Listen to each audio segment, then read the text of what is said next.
is the moment BrahjCast fans listening around the world have been waiting for.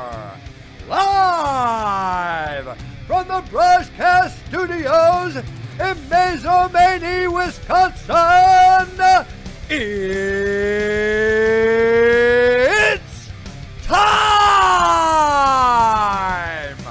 1 hour of mind-blowing conversation for the podcasting championship of the world. Introducing first, casting out of his office corner, he is a Jiu-Jitsu Grandmaster and a black belt at Knowledge Bomb University, boasting a perfect podcasting record of 420 wins with 0 losses. He stands at 5 feet 11 inches tall, weighing in at 180 1/2 pounds, fighting out of Mazomanie, Wisconsin, introducing the reigning, defending, podcasting champion of the world, the BrahjCast very own Christopher Michael Carowitz.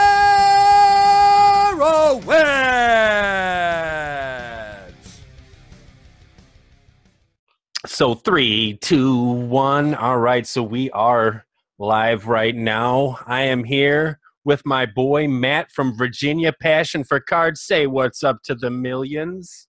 Passion for Cards in his house. You know who it is, bro. Yeah, awesome. So glad to have you on here, my brother. Thanks for coming on. Always a pleasure. Always a pleasure. Look forward to it. So first things first, you are out in Virginia. Are you getting hammered right now with weather or what? Actually, it's been pretty good. It was the forecast was scary, but all we're really getting at this point is just some rain and some cold weather, so nothing major. All right. We've been getting hit with an unusual amount of snow for Wisconsin lately, which sucks, and we got another foot coming on Tuesday. So, did you say another foot? Yeah, another foot coming, man. It's just ridiculous, man. I mean, Wisconsin. I've been in Wisconsin my whole life, or most of my whole life, and when I was younger, a foot of snow every couple of days was the the norm. Wow. And then this last maybe 10 years, it's really tapered off. And so like us in Wisconsin, we've been getting used to having pretty easy winters. So this one's really kicking us all in the ass. Yeah, I remember I grew up in New York as a kid, upstate New York as a kid. So I'm used to the snow, but nothing like that, man. That's nuts. It's ridiculous, and I used to do snow removal. So whatever conversation would just sometimes be about snow removal, and we would hear that downtown New York, they have to truck the snow out of there because where I'm from, it's big and wide open, big ass parking lots, fucking acre size parking lots. You can push all this snow and have what we end up with are these fucking mini mountains of snow that sit there forever. They take forever to thaw. But downtown New York and I would assume downtown Boston, all these in Chicago, they got to truck that snow out of there.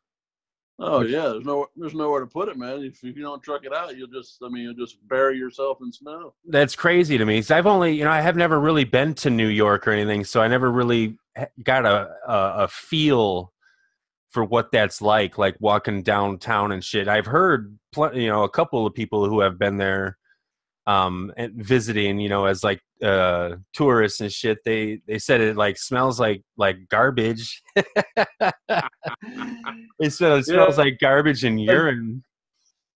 And New York's a funny state, man, because I always tell people I was born down near New York City, and then my father was in the Air Force for 20 years, so we traveled all over the world. And nice. But he was originally from New York, so when he retired, he moved back to New York. So I spent my my elementary, middle school, high school years all in New York for quite some time. But we lived upstate, so And it's like two different worlds, man. Like New York City is what people think of, but upstate New York is a lot more rural, a lot more, country and open. Okay. Oh yeah, yeah. Okay, so that's probably more of what I'm used to then too. Like just Absolutely, yep. Is it like Midwest? I'm in the Midwest, so it's pretty fucking flat here. I don't know, Yeah, like no, New York's very hilly, mountainous. I mean, we lived in a valley with a mountain on either side, so awesome. But other than that, it's very, very, lakes and trees and what you wouldn't expect from when you're here in New York. You said you got a chance to kind of travel the world. Did you? Did that mean you had to sit, hunker down and live in some places for, months or years? Oh yeah. Talk about that. Tell us all where kind of where you've lived at in that little run. So my dad was in the Air Force for 20 years, and he served over in Vietnam and retired in '82. But while he was in, I got a brother that's 7 years older than me. My brother was actually born in Texas. And then my parents moved to New York. I was born down there in New York City. And then as a baby, we moved out to California. We lived in Merced, California for a couple of years. And then in the early to mid 70s, we actually moved to England. Damn. Over to Lakenheath Air Force Base. So we left there. And how old were you at that time? So we left there in probably the late 77, 78. So I was 5, 6 years old. No shit. Do you have any memories of that? I have a few recollections, but not much. Gotcha. And then we left England. His last 4 years before he retired, we actually spent in Washington, D.C., right there at the presidential base at Andrews Air Force Base. Yeah. Awesome. And then when he retired, we moved back to New York. That's awesome. I was wondering what age you were, because I was wondering if you got a chance to like purchase any baseball cards overseas or anything, but I would suppose that's probably wasn't a thing for you at that time. Yeah, no, my earliest memories I think is 78, and in 78 we had just moved to Washington, D.C. Gotcha. So that's really where I started my collecting. Speaking of collecting, how's the collection going? Man, oh man, I'm on a roll, buddy. Talk about that. What do you mean? So recently, of course, I got some Series 1 in recently, so I got my 2019 Series 1 set is complete. How many cards is that? Base? It's 350. Damn. So you're not pulling that out of one box, are you? No, I opened I usually buy a case of the jumbo boxes. So it's 6 awesome. Jumbo boxes. Damn. Me and my wife ripped through that. I posted a video, I don't know, 3 or 4 days ago with a hit recap. Oh, yeah. You know what? And did I not see an Iconic 86, or did I miss that? Did you pull the Conseco Iconic 86? Yeah, like what? I was like, he's got to pull this because I know your stack it. Your recap was thick, so I was like, oh yeah, here it comes, and damn, didn't pull it either, man. Like nobody has one. I'm trying to get one. Must be rare. Must be. Anyway, sorry to interrupt you though. So how many sets did you pull out? What could you put together out of a case of jumbo? So I pulled, of course, one for me. I always pull one for my nephew that we've talked about before. Yep. Set aside. And there's probably, if I had to guess, there's probably at least 2 more sets in there. Oh, nice. Okay.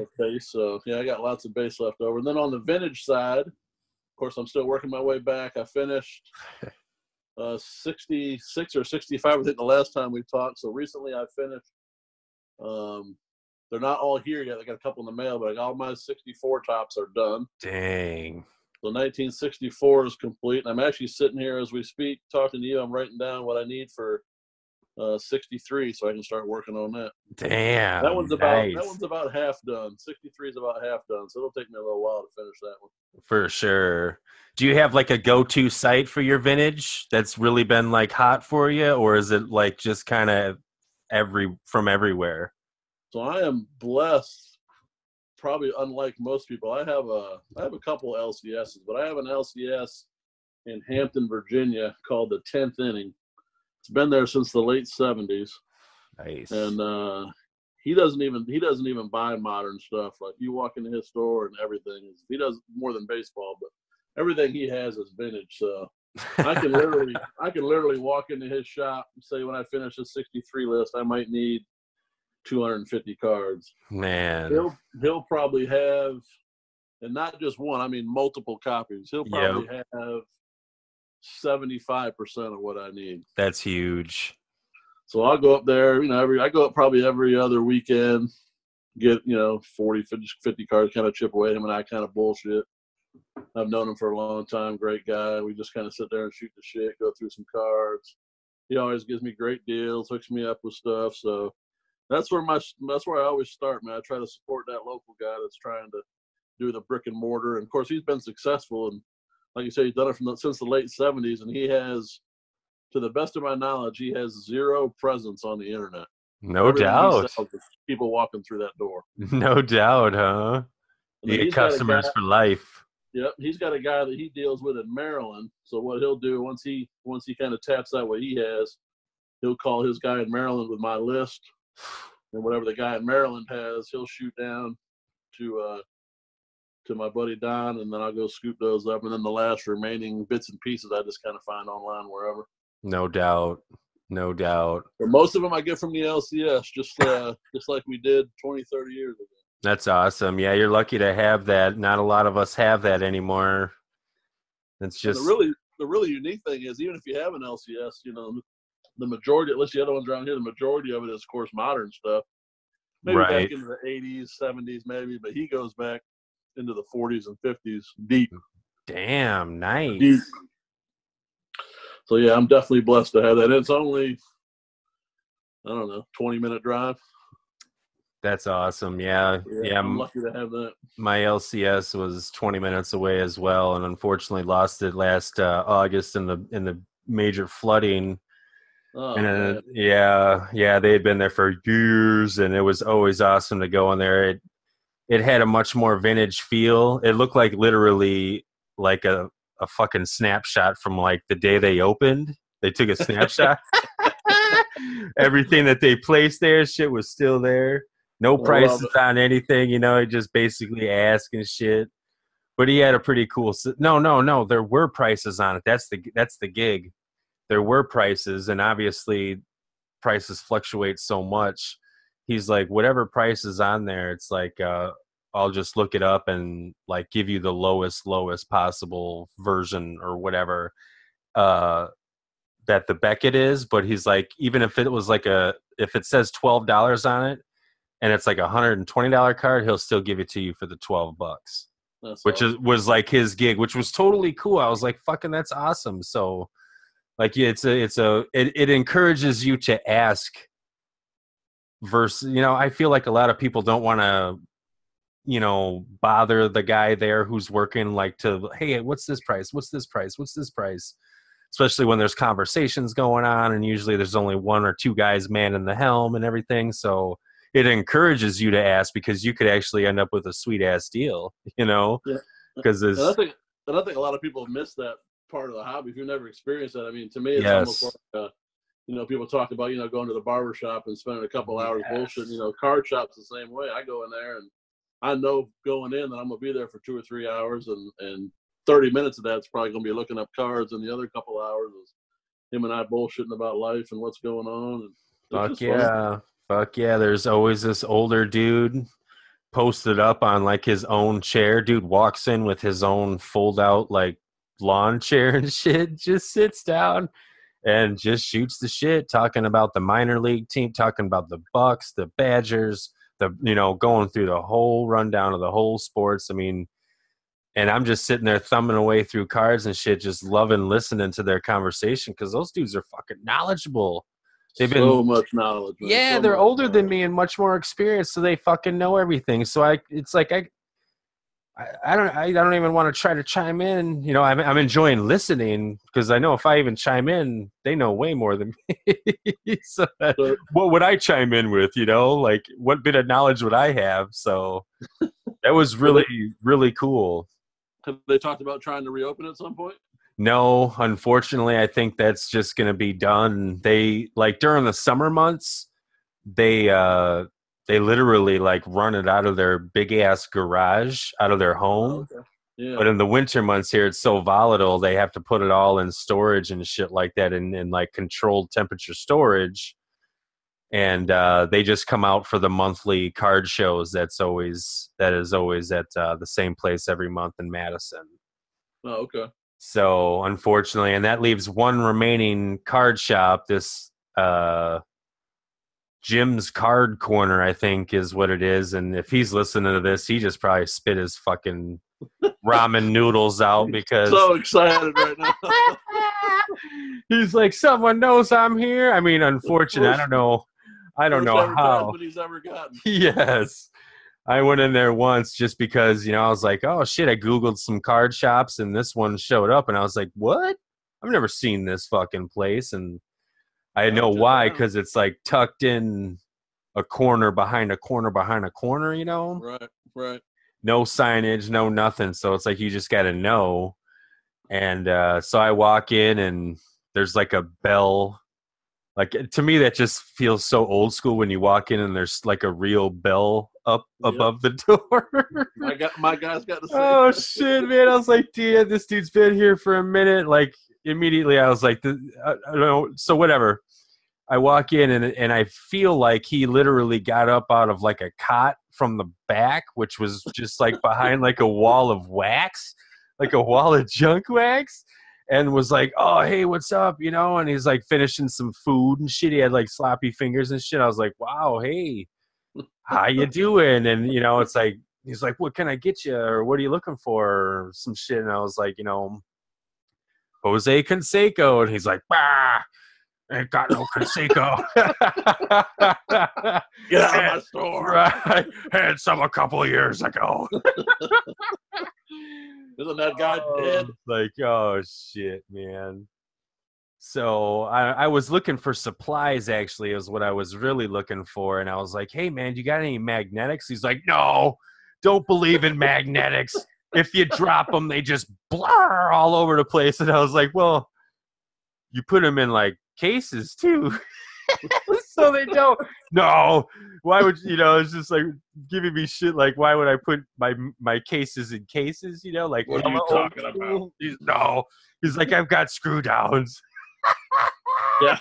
Holy shit, man. Oh, God. Fucking walk over to his little station and like blow the dust off of his shit. And oh, man. The cool guy. We've had in 4 years. Right.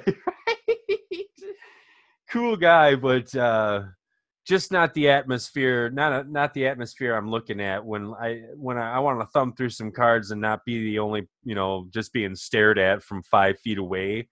Because the place is the size of like my office and your office. So it's just, I don't know. Shout out to Jim's Card Corner, man. Like, do your thing, but it just doesn't fulfill what I am looking for, I'm watching this guy because he's getting ready to steal something. I know. It's like, dude, I'm 3 feet away from you. It's okay. He's going to steal something out of my quarter box. Your quarter 87 tops. Yeah, like, get the fuck out of here. That have stickers of like $6 and $7 on like Chris Sabos. You know what I'm saying? So it's like, get the fuck out of here. Okay. But then he has that one little non-dusty section of modern. But, at that point I was new. I was just getting back into the hobby. Like I said, I was looking for supplies and shit. And I was like, damn, like Topps Museum, I think, or something like that was my first real. I was like, whoa, this is $50 for the box or the pack? And it was $50 for the pack. And I was like, oh, I got a lot of learning to do here. That was my first. Things have changed. Things have changed a little bit because a box of Donruss is about $43, I think, back in the day. So, but yeah, so lucky you that you got some LCSs. That's awesome. Yeah. That's definitely unfortunate. Lucky, man. I wish somebody would make a sweet ass show or series or something and just travel the nation and feature card shops. That would be cool, yeah. Like what that the fuck, cool. man? Just get a little bit of a backing, some little sponsor, and just drive around a car and hotels and film it. I'd watch the shit out of that. They're definitely hard to find anymore. They seem to be dying off pretty quickly. For sure. And it's probably just the bigger cities that can sustain it. Yeah. The guys out, no more small town shops. Those are gone. There's not even really coin shops. I think I see jewelry shops. People, I still see, sell your gold and shit. But just not the same experience. Definitely not the same experience. And that's what I'm doing right now is hunting down that feeling, that old experience, putting my cards, hunting the cards down I want. Last night I was looking up Anthony Hardaway cards and Shaq cards and just trying to, mid-90s cards and shit, because been watching everybody else show some cool lots like Victor Negron and Purple GT. Purple GT 22 has been showing off amazing lots of like Jerry Rice cards and Steve Young cards, but they're like all inserts from the 90s and they bling so hard. It's so cool. I saw that the other day when he was doing that, man. He's one of my boys too. I like him a lot. He's a good dude. Yeah, dude. I got a chance to podcast with him last weekend, man. So hopefully by this will air a little later on, but by real time, like this Sunday, hopefully it'll be up. It was a long one. We literally went almost 2 hours because we just fucking shooting the shit. So that's awesome, man. Yeah, yeah, very cool dude. So I was really, really interested to talk to him and hear his story, which is really cool. Fuck, what the hell was I talking about? Purple GT 22 and what was I saying? Oh, the bling factor. And I'm sorry, man, I'm rambling on a lot here, but what that got me thinking of is I miss that bling shit because the Conseco cards that I collect him, and everybody knows I collect them basically in the A's uniform, so which limits my years from like 86 to 92 and then a dash of 97. So when all that mid-90s bling was really happening, Jose has cards like that, but they're not really, they're in like Blue Jays uniforms or some other shit that just doesn't sing to me, Right. So it's unfortunate. I wish there was a whole bunch of cool A's versions of those cards. So I'm out there. Oh, go ahead. I said Victor's been, like you said, Victor's been showing a lot of that cool stuff too. So yeah, and he's been getting my interest because he keeps showing some vintage shit. I almost said vintage, but old school like mid-90s basketball cards, and I have a lot of those myself, and there's a lot of those that I missed out of. And speaking of that, just yesterday, like, man, do you remember Fleer Metal? Yeah, Fleer Metal. That was like a mid-90s. I don't know how long that went, but in 1997 they had this insert in basketball. It was limited to 100. I forget the hell off the top of my head what it was called, but it was limited to 100, and there were like 4 different colors, and the green was limited to 10. And someone just dumped a whole set of those, like PSA graded 9s and 10s on eBay. And it was a 6-day auction, and within the first 20 minutes, the Jordan, oh shit, I got a train fucking going behind me. God dang it. The Jordan jumped to $100,000 within 20 minutes, and then sat there until the last little bit. Then it jumped to 170, I think, with about a day left. And then at the last couple of minutes, went all the way up to $350,000, dude. I saw a quick blurb on that card selling for that, so that's what that was. I saw a blurb that it sold for $350,000. Man, beautiful looking card, man. Because that Fleer Metal, that was the shit. Those cards, I think, looked really, really good. But yeah, man, fucking $350,000. That's nuts. I have not seen a card go for that kind of price, like a modern. Well, yeah, I'd call it modern or whatever. Usually a price like that's when you're talking mantles and shit like that, man. So especially something non-baseball. You usually don't see basketball or football go like that. Man, no doubt. Tim Duncan sold for $20-some thousand, man. It's just crazy. Somebody got paid. And what I don't get is that's gonna, like, whoever's selling that had to have known, all right, these are gonna go for some nice coin. If I'm not mistaken, every sale on eBay gets 10%. So if you're gonna tell me that eBay just made $35,000 for just doing nothing, woo, man. Oh, here it is now. Yep. Precious metal gems. There you go. What was the final price? $350. 300. $350,100. How many bids? Does it show? Doesn't say, but it says it was limited to 10. Yep, it was 10 of the 100 of those precious gems, because there was the green is the emerald. I think there was a red one that's up right now, but that's the ruby, and maybe there was one other one.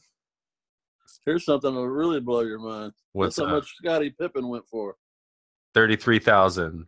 22,000. 22 grand. That's it. Sorry, Scotty. Scotty too high. Who would have guessed that a Scottie Pippen basketball card would have ever sold for $22,000? You know it, man. Nick Markakis is fucking $350. He's making this move, right? Fucking A. What, I wonder who got that, what they got it for. I'd love to know the story of where that's going to go. Like I say, I'd love to know the story of the original guy that had it. Did he collect them over time? Did he pull them back in 97? Has he been building it for 30 years? And I remember those cards, dude. I've never seen precious gems at all. I remember like all the other shit. What is it? Not inserts. Yeah, inserts. Yeah, that's what they're called. Yeah, I remember almost all the other ones, and I've never, ever heard of those, obviously, because that was kind of like pre-internet like we know, so the spread of information, and if it's really limited to 100, no wonder I never heard of it. You'd have never heard about it back in the day. Wow. Ultra rare. That's some crazy shit. Man. It's weird, too, because I'm looking at the PSA case says the card is altered. Yeah, I don't understand what that means. I don't know enough about PSA grading to understand what that term means. Yeah, I don't either. It didn't seem to matter. No, hell no. Could you imagine if they got that fucking thing? Altered. Imagine if they got it autographed. Oh, my gosh. Jesus. He doesn't autograph much shit, that's for sure. That's nuts. I know when I was looking to put the BrahjCast letters out of make my backdrop out of the Jersey letters. Yeah. I was always looking for a J because that's a tough one. Not many names with a J, let alone on a jersey. And of course, like it's Jerry Rice, expensive. Joe Montana, super expensive, and then Jordan. There was one on there. It's probably still on there. I think it's for $23,000. I was like, maybe I can try to get this one. The world's greatest backdrop. Yeah, I know, right? But thank goodness some brave named Jones popped up for $9.99, and I jumped on it right away. That's funny. Right. That dude was like, damn. That thing like auto sold. I should have charged more. I should have charged more. Because literally, dude, I probably would have paid probably up to 20 to 25 because it's just tough. That was a tough one to get. That's funny. So what else has been going on with you, brother? Man, just chilling. Work's starting to get busy. We're pretty seasonal here, so as spring and summer hits, man, my job gets nuts. So. No doubt. Just getting ready for that, and other than that, man, just been working on the collection.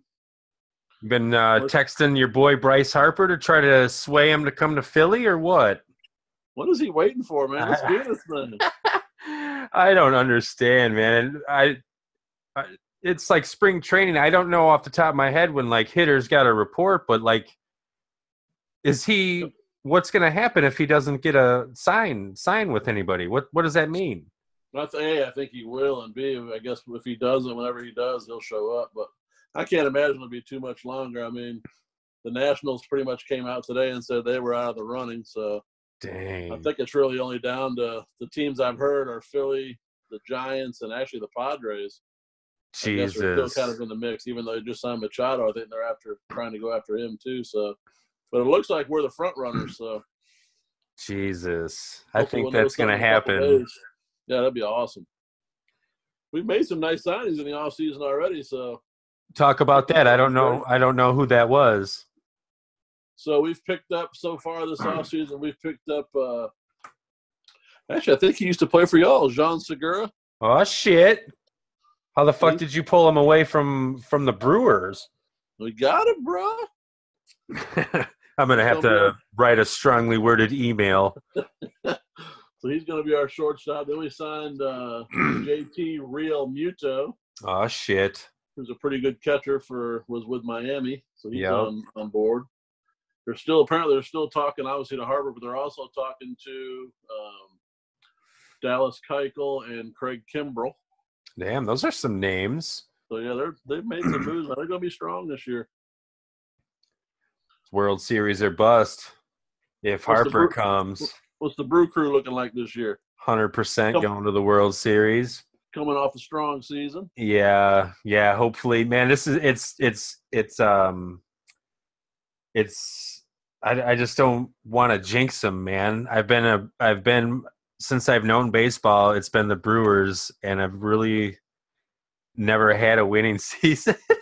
It's just like I heard on the radio, somebody said, if you would have told me last year that Wisconsin teams would have, or 2 years ago, that Wisconsin teams would have an MVP and an MVP candidate, and neither of their name would be Aaron Rodgers, I'd tell you to go fuck yourself. Yeah, right. It's unbelievable. All of a sudden, just out of nowhere, the Bucks are number one, and the Brewers, we got the MVP, awesome season. It's just like I don't want to jinx it, but of course I want to say that pieces should still be in place, and this is barring no injuries or anything like that, man. We should be able to make a solid run and keep going. Yeah, we're trying to chase your Bucks down right now, man. Man, they're good. God, they got a good squad. It's unbelievable. Unbelievable. I want to go see a game in the new, I think it's called the Pfizer Stadium or something like that. I forget what the hell the official title is. There was actually what's that? Do you follow basketball? A bit. I mean, I listen to Dan Patrick every morning, so they're always talking about the Lakers, and now they talk about Giannis a lot. I was just curious. I know he's got a brother that plays. If his brother was any good. I'm not too sure. I remember, when they went over there and found him. Is it his twin brother? It might be. Oh, fuck, man. Now I feel like a bitch because I don't know that. I don't even know what team that dude plays for, unfortunately. That poor guy. Because obviously Giannis is he good. And I don't even think he's tapped into his true potential because he only really took it seriously in the last couple of years. Right. I can't even spell his last name. Thank God Google knows exactly what I'm talking about because it's listening to us. I wouldn't even try. That is a long one. Antuna no, Ante no, not even gonna try it. You can always say it like Papa Russo says it. Antikapuki. Yeah, right. Sounds like Papa Russo's a shoe-in for the YouTube Hall of Fame this year, eh? Looks like he got in, yep. Nice. Oh, did it already happen? The official voting didn't happen yet, did it? Yeah, I think they announced the winners a couple weeks ago. What? Yep. Obviously I don't follow that. I don't follow that guy's channel that much. I thought it went all the way to the end of this month and shit. No, they're done. Did you make it? After all the controversy, they're finished. They're finished. What do you mean? Like they're not going to do it again? No, and I think they'll do it again. Oh, okay. Yeah, I missed all of that too. Me and Caesar talked about it a little bit, but I just knew that there was some drama, but I didn't really know what happened. Yeah, I stay out of that shit, man. I just can't believe that this. I don't know. I don't even want to get started on it. But yeah, fuck it. I can't believe that all that shit went down over something so silly. Yeah. Yeah, it's people looking for drama and shit like that. It's like a lot of people got sticks up their ass. And just, I don't know. I don't know. Yeah, you're right. Maybe I shouldn't get into that. I thought I was going to catch a lot more heat for the last my last comments, but which is cool is those dudes I was talking shit about. Apparently, they don't listen anyway, so it's totally fine. So you're good. So I'm totally fine, which was awesome because I was like, as I was editing up, I was like, literally, I was like, man, I should just take this whole chunk out where I snap on dude, blah blah blah. But I was like, you know what, fuck it. And then I expected some brushback, but absolutely none. Everybody just said they enjoyed listening to it, so I was like, awesome. I can be myself. Is that when you were talking about how he was acting like he didn't know your name or anything? Yeah. Oof. Yeah, you know, and as I was editing, I realized that I got heated quick, and I didn't really explain it because I knew what I meant, so I just kept like going, but I didn't explain myself good. It was like the way he was saying it, it's like he knows what it is. If you're watching my videos, I open up with the way you say my name, you know, BrahjCast. It's right. Pretty fucking simple, and just the way he fucking said it. Maybe I was just ornery that day anyway, or maybe I just caught it wrong, but boy, I thought I caught it the way it was intended to, and I felt like he was trying to be a dick. So like I was like beneath like a joke, you know, a punchline. That's a little bit more like, you know, like just because my I try to go do shit a little differently, and I'm a little zany, and like my name is weird, BrahjCast, just because it doesn't say baseball collector, you know, like fucking there. Anyway, I'm already getting heated. I can feel the temperature rising. So we'll just move on to the next one. Anyway, yeah, I just would rather see everybody just be themselves, be a little bit more not so uptight, but kind of like Caesar said, everybody's just kind of, since we all know there's a lot of us kind of bite our tongues with our real opinions because we don't want to offend anybody out there. Right. You know, and it's like you just want to talk shit about a dumb player, but you know one of your buddies out there collects them, you know? Or if I want to talk shit about a set, like I wouldn't fucking buy this set, but like no, like you're my friend and you collect sets. But you know, it's like I don't want to, like, you know, some people don't want to, you know, I don't mean any offense by it, but some people like bite their tongue so they can't like really be themselves, you know? They just have to be this little fraction of themselves, and that's unfortunate. Yeah, I mean, you like what you like, I like what I like. Don't mean we can't still get along. Absolutely, 100%. 100%. I don't know any two people on this entire YouTube thing that do it the same way, right? We all do it different. Absolutely. Every one of us. So how's the channel going? What's your sub count at right now? What do you think it's at? About 400, 500? You know, I don't even really look at it, but the other day I got a message from Egg, a text message. Uh-oh. And all it said was something like, Is this weird or what? You and I are both at exactly 420 subscribers. Oh shit! So I guess him and I were at the same time. We're at exactly the same number. You're Eskimo brothers now. You're 420 brothers. So, that's awesome. It is, man. I don't pay attention to it. You know, especially as I get busier this summer. You know, I try to watch as many as I can, and I try to put out as much as I can. But I just do it, you know, I do it for fun, just like you do it. And, you know, people come and watch, that's cool. You know, if they don't, that's cool. But I try to put out the best stuff I can. I'm not of course, you know by now, I'm not a editor or a production guy like you and some of these other folks. So all I'm giving you is the raw cards, bro. If you don't like that, you ain't going to like me. Well, obviously 420 plus people love watching it. What am I at here? 229. Egg and I were talking about him and I were talking about that tonight, about how crazy that is. I mean, with what you put out and what you do for the community and your production value and the shit you give away, and man, you should be a lot higher than that. Yeah, I don't know. I don't know what it is. ultimately, what does it really mean, right? Exactly. And honestly, if there was like 1,000 people on the BFRG, I wouldn't know what to do. I'd have to be like, the number is between 1 and 2,300. It would change up the whole fucking dynamic, man. It would be crazy. I'd have to absolutely change it all up. That seems to be going good, man. Everybody seems to be loving the BFRG. Man.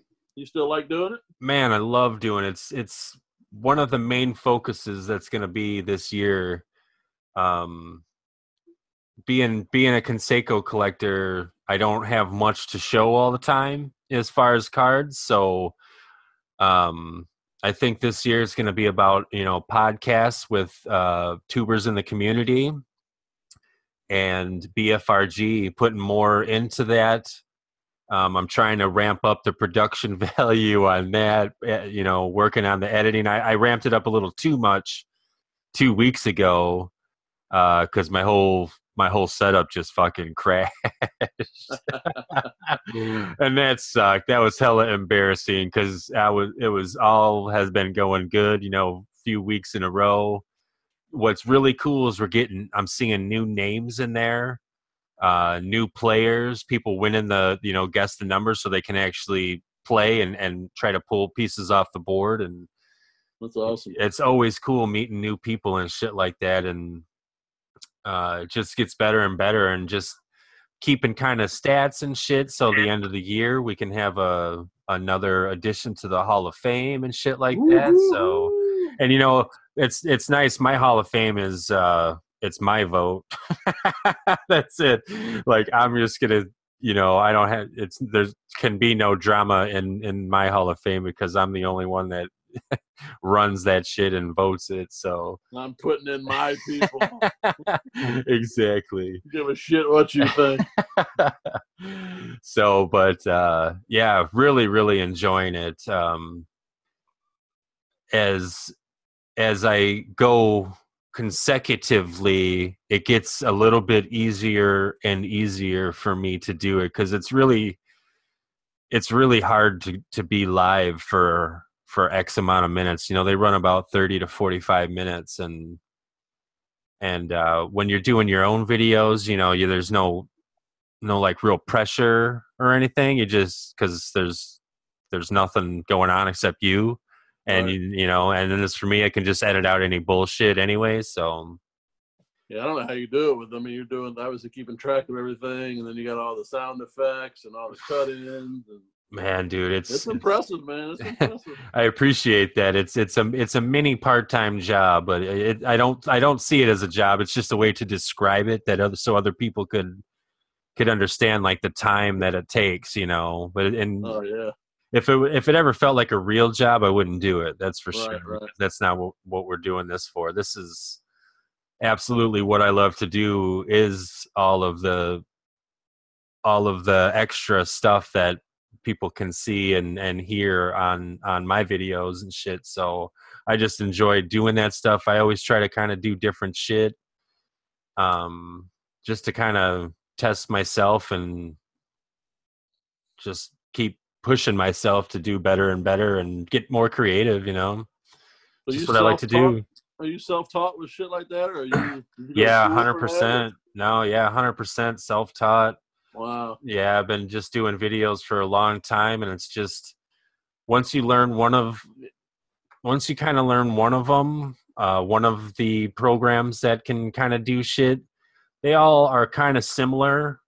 And then it's a lot of trial and error, a lot of trial and error. So, and just a lot of time, and it's getting better and better. And and I dare I say easier and easier, because the programs and the apps, they're more user friendly. Things that effects that you use a lot, they kind of like always have them on the ready for you. If that means anything to you, like you don't have to like dig through all of your shit.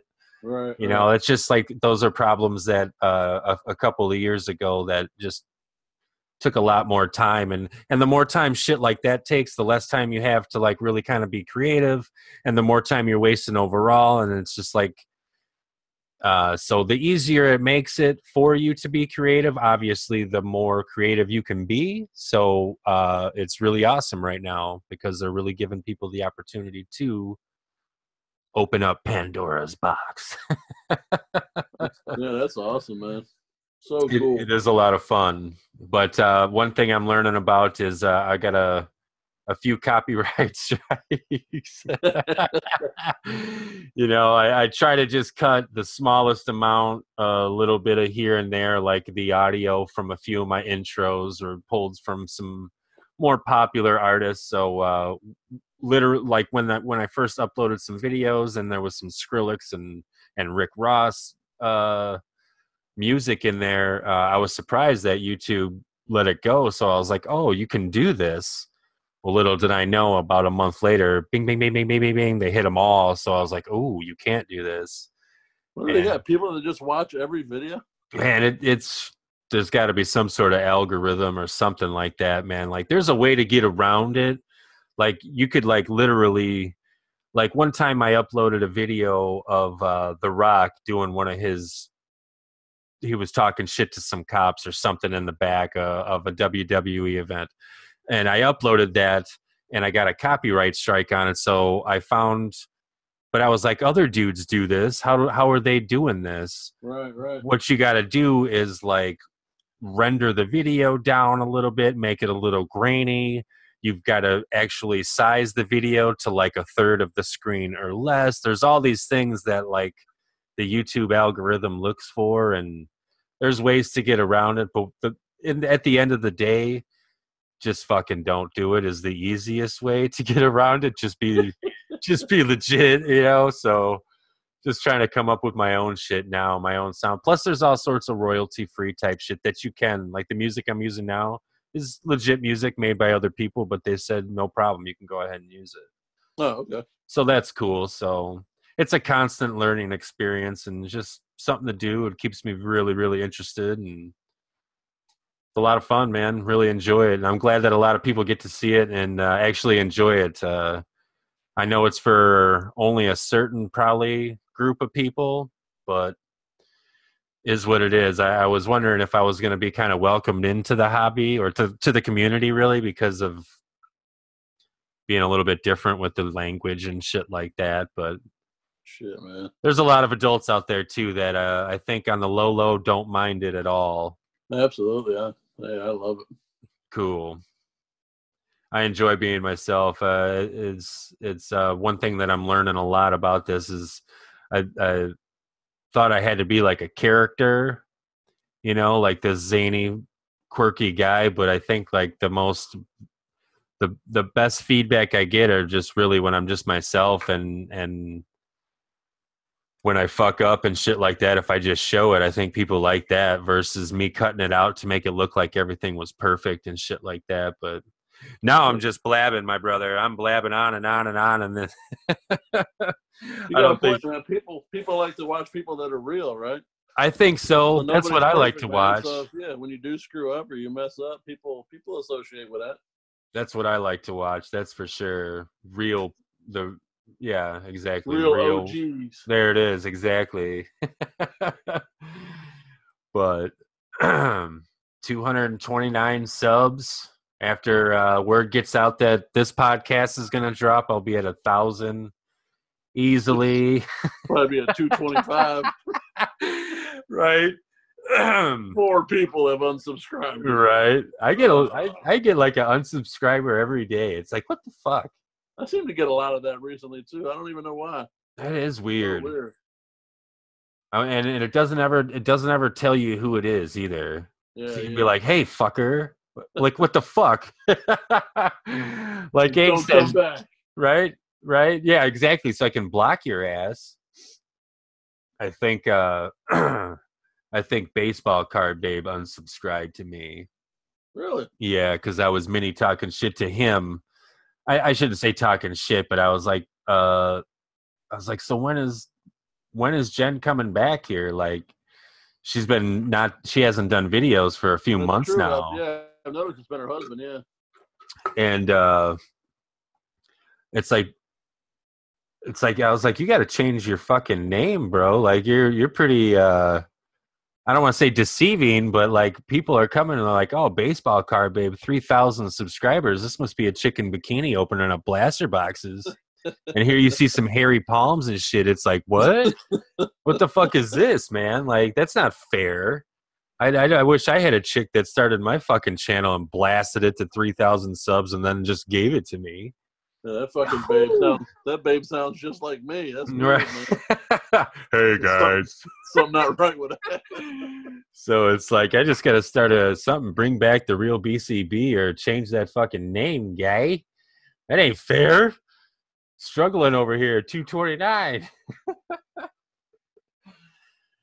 Anyway, here I go blasting and talking more shit to other tubers out there. Is what it is. Topps Heritage, people. Topps Heritage is coming out soon, isn't it, man? Ooh, that's my favorite. Oh, man, I love Heritage. Love Heritage. This year's going to be nice, too. That nice gray border 1970 Topps throwback. And it's going to look amazing. I think it comes out Wednesday. Oh, Wednesday? Man. It is Wednesday. It's next week sometime. Damn. Have you seen any of the preview pics? I've seen a couple of them, man. They look fucking great. Man, they look amazing. I saw a sweet Bud Selig autograph too, and I was like, I'm not commissioner autograph, but that one looked pretty fucking cool because it was an old school photo of him. I read the other day that, of course, it'll be impossible to find, but there's a 101 cut auto of Thurman Munson. Oh, sweet. Which I thought would be really, really cool. I didn't see a picture of it, but they were talking about it being in the set, so that'd be a hell of fun. I'm seeing some clubhouse quad relics. Not bad. Yeah, they look really good. That gray border is going to look really good this year. I wonder if Jose's in the checklist. The only thing that matters. Oh, shit. Hurry ends in 3 hours. 20% off all orders at Fanatics. Could get a box of 2019 Topps Heritage Factory. Oh, it's retail. All right, $55 for retail. Which I don't even know what you can get. You've been popping into anything new releases lately, or are you still searching for the Jose's? I did get some, as far as new releases, is like I did get some 2019, couple of blasters of that, but I'm just basically hunting down that 86 that iconic cards or whatever that little insert was. I wonder if I did get that. I don't think I saw you show it. I haven't seen anybody show it, honestly.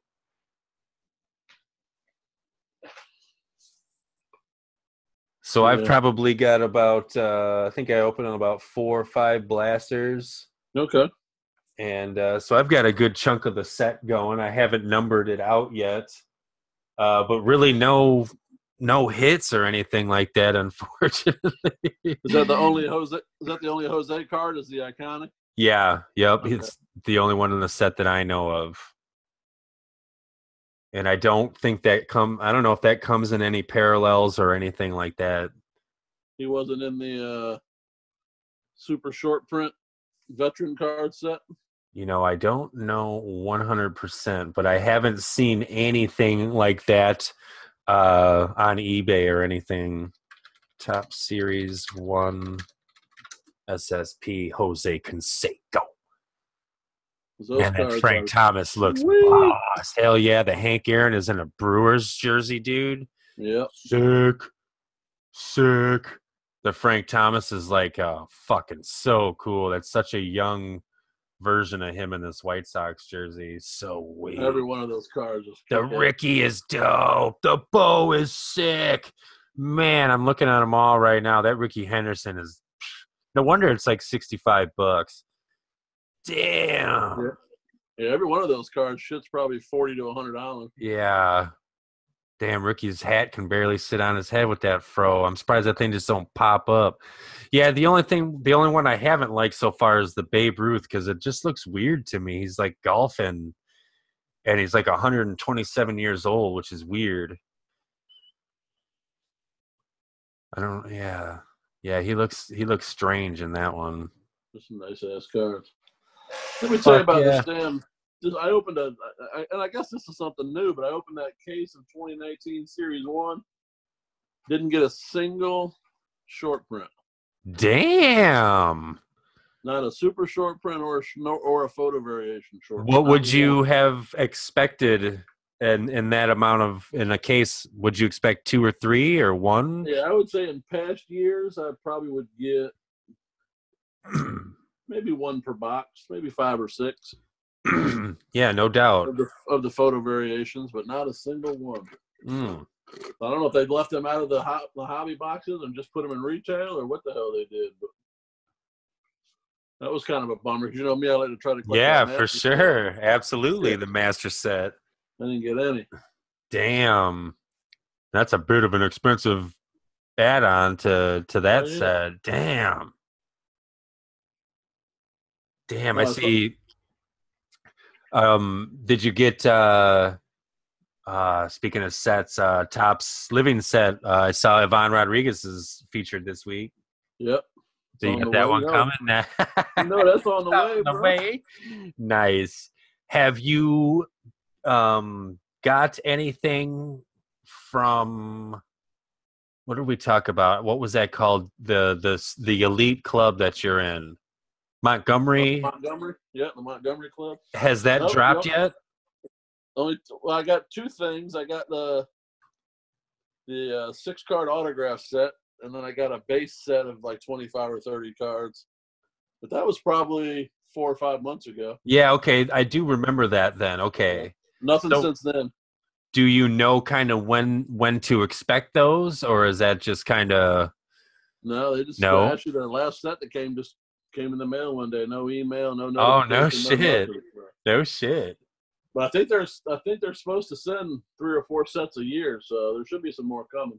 That's kind of cool, man. That's a fun, nice ass cars. That's a nice product. What's the stock? Is it like just I don't know, like a Topps Now stock, like a nice thick, or no? Probably more like a museum. It's thicker. Oh shit! Okay. Yeah, nice. They're beautiful cards. Very nice. Speaking of Topps Now, let me tell you what you got. Let me tell you this shit. Oh, so Topps is fucking, I don't know what they're doing, man. What?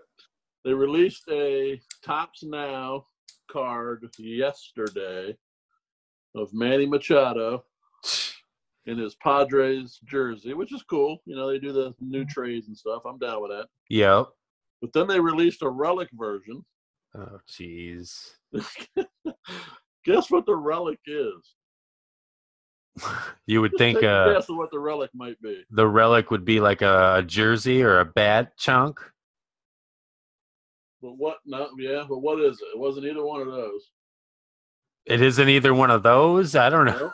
I don't know. Like it's an event used. Oh, Jesus! Are you ready for this? T-shirt. It's an event. You're not even close. We've gone way over the fucking edge with this. It's an event used tablecloth. What? What? I swear to God. Oh my God. He sat there and signed or something? Like, what the fuck is that? You know how they do the press conference with the owner and the fucking tablecloth. Oh my God. Oh my God. And it probably sold out, dude. It probably sold out in minutes. I mean, I want to go see I don't even know what they were asking for. I gotta know. I remember the one time I was looking at it when they did that Ohtani triple autograph, the one of ones, all the parallels, all that shit. I was adding that up. Man, that was a lot of money they made that hour. Well over $100,000. All right, you ready for this? Yes, bring it on. There are 6 parallel versions. Oh my God.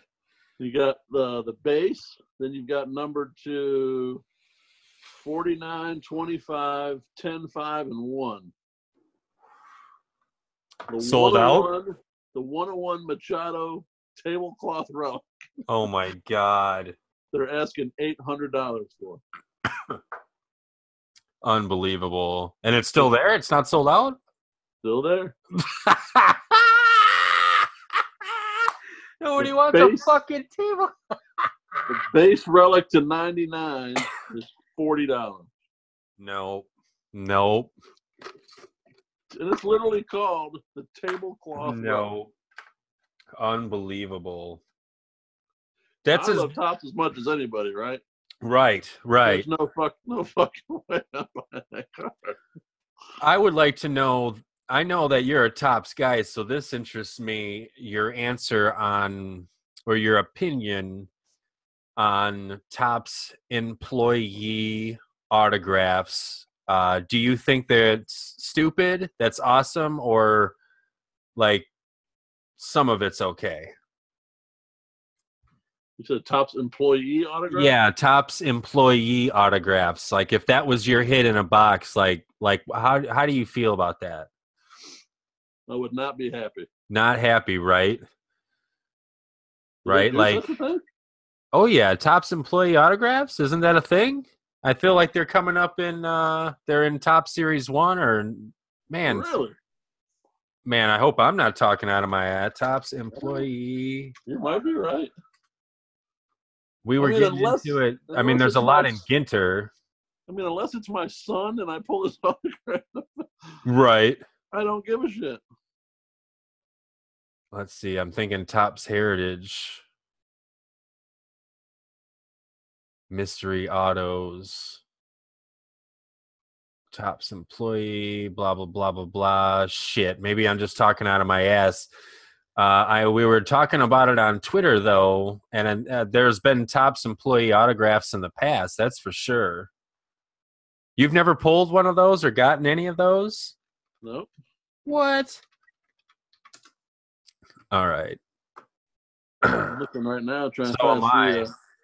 My buddy Mario from the Wax 7, he's got a great blog, and he despises them. So whenever he's talking about them, I jump on the bandwagon. But he shows a lot of them. An autograph of an employee of Topps card. Yeah. Yes. Never heard of it. What? Like the marketing people? Yeah, for sure. That's so crazy. Who the hell wants that? That's exactly what we were talking about. It's like, what the fuck? No, I've heard of Topps taking. I've heard of Topps taking and making a special card, having a baseball player sign it, and giving it to their employees, like for the holidays. But I've never heard of an employee actually. Like, yeah, it's their picture. It'll say like marketing department on it and shit. Yeah, fuck. Drafted in 1987. Third round. Oh man, I feel like such an ass. I wish I would be ready with that. This guy bats left-handed but uses his right hand for PowerPoint presentations. Oh, okay. Here's what it is. They're 2019 Topps Teammates box loaders. Box loader, like a big ass card when you open a hobby box or something like that. Yeah. There's a checklist of them. Topps Teammates. I don't know what the fuck that is. I only got a little portion of the picture that somebody has screenshotted, but the first 15 are product development team, licensing team, product production team, marketing team. But that's just this year. I know there's been plenty more because I've seen a lot of them. Is that Series 1 or Heritage? It just says Topps. God dang it. Because the box loaders are usually in Heritage. Yeah, and they were in last year's Ginter, that's for sure, because I'm seeing a whole bunch of those. I'm looking up the Heritage stuff now. Fucking teammate. They're not my fucking teammates. Go to eBay. Fucking. Oh, here we go. 2019 Topps Teammates Checklist. This is ridiculous. Yeah. There's 18 different versions. Yuck. All numbered to 70. Numbered to 70. Product development team, licensing team, packaging team, production team, marketing team, customer service, e-commerce, quality assurance, finance, logistics, legal, sales, executives, IT, corporate finance, fulfillment, acquisition, and manufacturing. You know, and What that's the just fuck is ridiculous that? because there's people on opposite ends of the spectrum. People I know, like there's people that can buy the case, and then there's people like my boy Wento that buys one box every couple of months.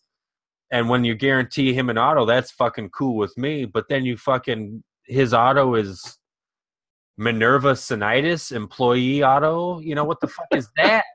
You know what the fuck is that, man? Just like the other day, he bought a blaster and got Panini points. Like, man.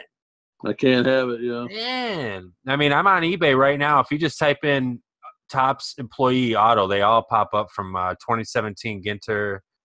It's ridiculous. I mean, that sucks. That really sucks. Like, sell your own whole product of Topps employee cards. Don't insert them into the ones that sell good.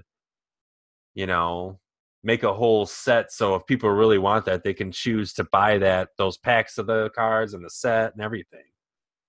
I mean, some of these people are asking $100. I'm looking at $300 OBO for a 2010 Joseph Vignier employee auto. Him and his kid. I mean, sure, it's nice, but come on. So I guess that brings up an interesting question. What's that? Employee autos, tablecloth relics. Brother. Are they just fucking out of ideas? Or are they Brother. just so... Is their ego so big they think they can just fucking sell anything they put out? Oh, man. Like, it might be a bit of both. You know what I mean? Which one is it? And redemptions, man. You got to put redemptions in there too. Like that goes with the ego. They had the audacity to sell me a product they haven't even fucking fulfilled yet. What is that? And then they're gonna started on that. I know, I guess, right? But I'm gonna tell you something. I got a 2000. So back in 2013 or 14, 5-star. Part of the 5-star set was a 1, 2, 3 card insert set, numbered to 25 of 3 NFL quarterbacks that played minor league baseball, and the cards were autographed. And I was like, shit, that's fucking amazing. I know John Elway right away. So John Elway was one of them, which I have. Nice, dude. Dan Marino was one of them, which I have. Yep, played for Pittsburgh. The third one was a redemption, Tom Brady. Ooh. Yes, so please. I have that redemption, and to this day, it's unfulfilled. Fucking A. Brady don't sign shit. 5-6 years later, I got nothing. Man, that's not fair. That's not fair at all, man. And it's like, what can you do about it? I paid at the time it came out. I paid a couple, $200-300 for the redemption. Yep. Because I thought having that 3-card set would be fucking sweet. Fuck yeah, dude. Damn. Because the cards are beautiful. Each of the players, like I think Elway's in a Yankees jersey. Marino's in a Kansas City Royals jersey. And Nice. Brady, but they're really cool cards. Yeah, that's right. John Elway was drafted by the Yankees. Yeah, and he used that to fucking get out of his Baltimore Colts draft because the Colts drafted him number 1. Yeah, he sure did. And he's like, well, fuck that because I ain't going to that city. Guess what? Go ahead and play some b-ball. Yep. You can go ahead. Going to play baseball. Get rid of that contract. That's a pretty cool story, man. I didn't know all of that, and then they put out a great 30 for 30 about it and laid it all out for you in detail. And I'll have to check that out. Yeah, cool. That's really, really cool. They have a really good 30 for 30s and then the sports centuries. Those are really cool fucking they're awesome. Where I watched the Dan Marino sports century just the other day too. Whew. Sometimes just have those on in the background while I'm sorting cards and shit too. Damn right. So yeah, man, like just even myself, you know, like I don't get to buy a whole box every once in a while, or every so often I'll buy a hobby box, and if my hit was a redemption or a fucking Topps employee auto, man. I'm not a happy camper. Yeah, I'm steaming. Not a happy camper. And thank God I don't buy Panini, but I see Russo. He breaks all that Panini shit, man. When he pulls in Panini points, he about fucking comes unglued. Right. What am I gonna do with these points? Like, what's the thought behind Panini? Like, the redemption, we understand what that is. They just don't have it. Like, what's the thought behind trying to give you that to bring you to their website to buy your own? Like, I don't understand what the allure or the thought process would have been behind Panini points. What's your opinion? Yeah, I guess, like you said, I guess it's I guess another marketing tool to bring it to their website to see, I guess, if you see anything you like and maybe purchase something else. But I mean, I've never seen anybody, and I've seen a lot of videos of people opening Panini. I've never seen a guy open a Panini box, get points, and fucking sound really excited. It just doesn't happen. Right. I think they go up to like 12,000, I think is the biggest card I've ever seen.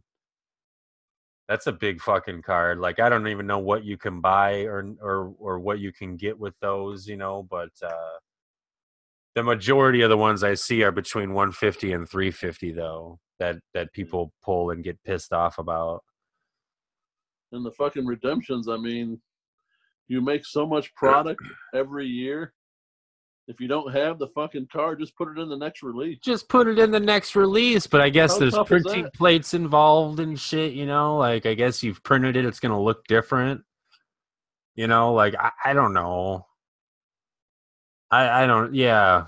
The redemption thing is so fucking weird. It just exit out. Like, oh, okay, well, this card doesn't exist.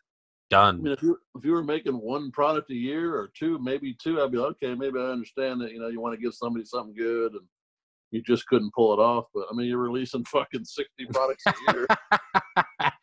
Right. The fucking next one and put it in there. Right. And you got the Chris Bryant for all these on cards, but you don't have them all for my sticker redemptions, or like, it's weird that some people are here, some people aren't. It's like, what the fuck? Yeah, I don't get it. Me neither. It would be cool to know. But what do? We keep on buying it anyway. Just buy that shit anyway, because it's the only product we could buy, so fuck it. That's right. You gotta have it. We'll just eat it. I'll eat it. I'll take a fucking Topps employee autograph. I'm lying. Whatever. I'll just eat it and like it. Holy fuck, man. Have you seen, I hate to keep bringing up topics, but... What's up? Have you seen all these goddamn contests going on YouTube? Man. I can't keep up with them. I can't, and man, and this is one thing that's like, again, alluding to the thing, like, you don't want to really offend anybody, but fucking people listening, stop it with the contests. Nobody fucking cares that you got 50. Here it is. In my humble opinion, the appropriate times you can do a contest for sub count is the magic number of 100, because that's from 0 to 100. That's a grind, and that's an achievement. 500 is the next one, and then 1,000, and then you go by thousands, or maybe 500s. Right. We don't need to know 1, 2, 3, 4, 250, 350. We don't need to know any of that shit. That's fucking nuts, man. It's too much, man, and it's diluting. It's diluting all these fucking videos, man. It's diluting. Everybody's just, we're all either opening mail or responding to contests, and I'm not learning about you or your fucking real PC or why the fuck I even came here. You know what I'm saying? Right. Yeah, like you said, it's tough, man, because a lot of them are guys I love, and you want to support them. So you want to do a video, and I'll try to do one, as best I can. But holy shit, man, there's like 7, 8, 9, 10 of them going on right now. Spent a whole Saturday doing fucking contest response. Exactly. Like, damn, I just can't do it. Some guys they're smart. They'll be showing some cards and they'll be like, oh yeah, this is also a contest response video for 8 people. Boom, boom, boom, boom, boom, boom, boom, boom. And they'll just knock them all out in one. It's like, oh, you're a smart man. Knock them all out. But crazy. I guess I was going to get into, man, and I just didn't. And I feel kind of bad. It's like, I want to show you love and support, but I just didn't. I think I missed Silver Jackify's epic giveaway. That was a nice card he was giving away, or like 50 cards he was giving away. Yeah. Tony, my boy, Psyched on Baseball Cards, he's got one going out right now. I think he hit 500, and that's an appropriate one. So I wrote it down. I was like, I will do this. And I'm probably not just because I just don't have time, because if I'm going to put out a video, it's going to be like a fucking 3-day process for me. It's a lot of editing and shit. I can't just turn it on and be like, what's up, Tony? This is Chris. See, man, this is where you need to be more like me, man. You hit record, you say what you got to say, and you turn the thing off, and then you post it. I know, right? It would be, it would straight work raw, too. bro. You got to go raw dog. Raw dogging it. Raw dogging it. Maybe I'll try that. But it won't work because I'll just stutter and be a fucking idiot and then get pissed. And like, but people love that. You probably get the most views you ever got. I know, right? Be just fucking snapping. I delete so much shit, dude. So much shit gets cut out of all of my videos because it's all wrong. It's all bad. It's all horrible. You gotta save that shit for a blooper reel, man. Right. I know. I do have quite a bit of fucking shit piling up on the side. That is for sure. And it's about time for a blooper reel because it's been about 3-4 months since the last one. So how do your podcasts do, like as far as views and comments, and do they do well? Yeah, they're the most interactive things that I have on my channel, and they're really what I want to focus on more because of that. I would say, yeah, by far all of the podcasts are probably over 100 views, which for someone with 200 plus subs, that's amazing. Yeah. That's really big. Yeah, that's huge. And that also helps because in the background, all of us have this ticker going. If we ever hit 1,000 subs and we have 4,000 watch hours, all of a sudden we get partnered with YouTube, and a little cheddar comes your way for all of the hard work. And so achieving that in 5-minute videos is hard to do. 4,000 hours in 12 months. Oh yeah. But an hour long, and shit, we're already going to be about an hour and a half by the time we finish. It's a little bit easier to achieve that kind of thing. And not saying that's fuck it. It is a goal of mine to someday kind of hit those benchmarks of 1,000 subs and become kind of a YouTube partner, because the software I want to get and the cameras I want to get and the lighting, just to take what I do to the next level, it costs money, and it's got to come from somewhere. So maybe someday this will help pay for some of that shit. Yeah, you never know. So help fund that so I can further, just produce more entertaining things and just better content and shit like that. So I think podcasts are the way to go for me. And sorry to keep going, but it's because, again, the cards that I have are, shit, man. I say it a lot. All I am buying are stacks of Jose Canseco cards. Right. And autographs to dudes named Chris. I'm going to be showing a lot of that shit. I have a huge mail day coming up, man. It's just been piling up. But to bring people in, I don't have PSA submissions. I don't have, tons of cool shit, that's going to bring the average viewer in. But a podcast with people within this community that will allow other people to get to know this person will bring people in and will help grow this channel and shit, I believe. So I'm really excited about these podcasts, and this is actually podcast like 23 or 24 already. So I'll hit that magic number of like 50 and 100. That'll be fucking cool. Oh yeah.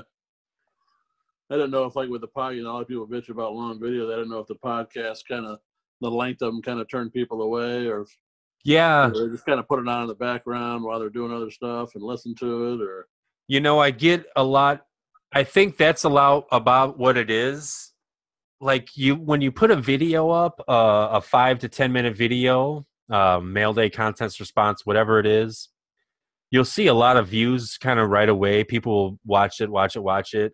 With these hour longers, you see like a massive amount of views. Like I'll see a lot tonight on my current podcast with Pepino, and Saturday, like, because people got to have an hour to listen to it. Right. So it's usually at night probably, or, actually a lot of people say they listen to them at work in their car during, like traffic jams. That's when Pepino listens.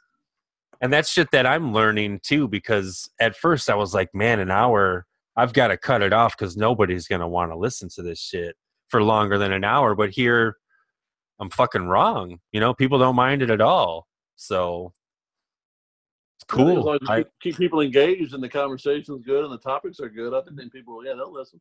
For sure. And that's why sometimes I'm not very fucking interested, so I gotta have fucking you guys come on and talk, man, because I don't know what the fuck's going on in the hobby and shit. You guys know a lot more than me. It's most of the time it's me asking you real questions because I don't know shit. So I love it. What's up with all these people recently getting in the G's Mikey 311 club? How do you become a G's Mikey 311 member? Is it this easy? Is it that easy, y'all? No, you don't know how to become a G's Mikey 311 club member? I don't. I just recently got turned on to G's Mikey. Oh, he's the man. That's my boy. Dude, I really enjoy his videos. I enjoy his look. His voice is amazing, and his cards are fucking stellar. Got that vintage feel. Man, sure does. Yeah, I don't mind him at all. The G's Mikey 311 club is anybody that has a 1952 Topps Mickey Mail. Woo! Card number 311. I see. Two people recently that bought one in our community. What? The last person I knew was you. No, Silver Jackify got one. Oh. Maybe a couple weeks ago he showed it. Good God. And then somebody else just recently got one. Who's that? Trying to think. Boy, I feel bad. I should know. I just watched the video. Who the hell was it? Who the hell is pulling off cards like that? Who was Silver Jackify? I got one for sure. Surprised it wasn't fucking Jerome Yankees cards. Oh, New York Yankees fan 7. Oh shit! I don't know that name at all. He's probably going to get a bump in subs once you start showing 52 Manals. 1 week ago, he showed his, and Silver Jackify was a week ago. They were pretty much within a couple of days of each other. Do you remember the grades? I think they both were either ones or authentics. Nice. One of the two, but they both looked really, really nice. And what was yours graded at?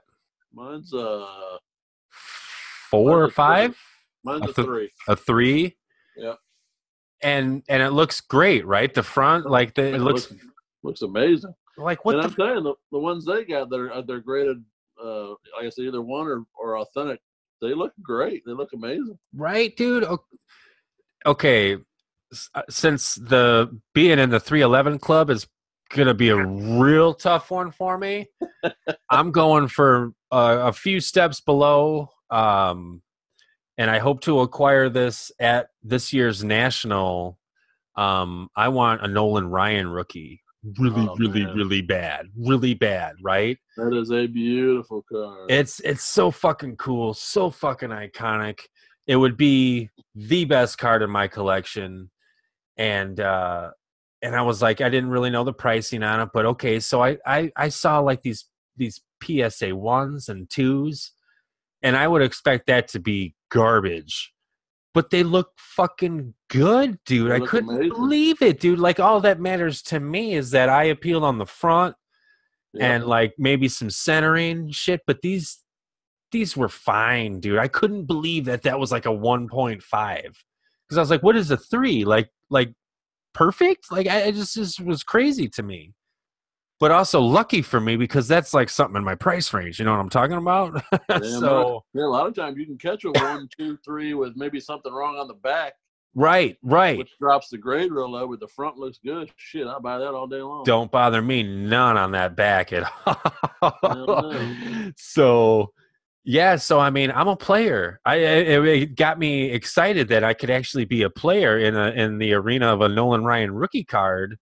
You know, in the 2 to 3 max. 3 would be max, but I don't want to blow like a huge wad on that. I'd love to get one from like $150 to $200. But yeah, that's what I'm going for right now. Do you own a Ryan rookie? I do. Whew. Yes, you do. Nice. And is it just is it in like your binder in a set? Yeah, it is. Oh, it is just in a binder in your set. Every time I say that stuff, people just cringe. That's cool though. That's also really fucking cool. That it's just it's part of that set, motherfucker. I think that's really cool. Yep, she's in my binder as we speak, just Jesus sitting there. Christ. What do you think? What kind of condition is it in? Corners and shit. Like what do you say? I hadn't looked at it in a minute, but if I had to guess now, I would. And again, I'm not a grader, but I would guess it's probably in that mid range. Yeah, 3, 4, 5, 3, 4, 5. Nice, yeah. Man. Cool. Yeah. I've had it forever. No shit. Do you remember how you got it? I call it the Jerry Kuzman rookie, not the Nolan Yeah, I Ryan. know, right? Who the fuck is Nolan Ryan, man? That's Jerry Kuzman's rookie. Fucking Kuzman. He's so pissed. So knowing how you collect and what you collect, what's your draw to the Nolan Ryan card? Well, I do. In that era, when I'm watching Canseco, Ryan was top notch. Fucking throwing no hitter like 5, 6, and 7. Right. The epic. He hit his 5,000 K when I was really watching. So, in my mind, that's the greatest pitcher I fucking know. Sure. Yeah. And so I have a side PC of him, which is just base, base cards really, because his inserts and autos they're quite a pretty penny in comparison to Canseco and shit. So no doubt. But so I side PC him, Eckersley, and Ricky Henderson basically. Okay. And but just Eckersley and Henderson on the A's with Canseco, but Nolan, I don't care.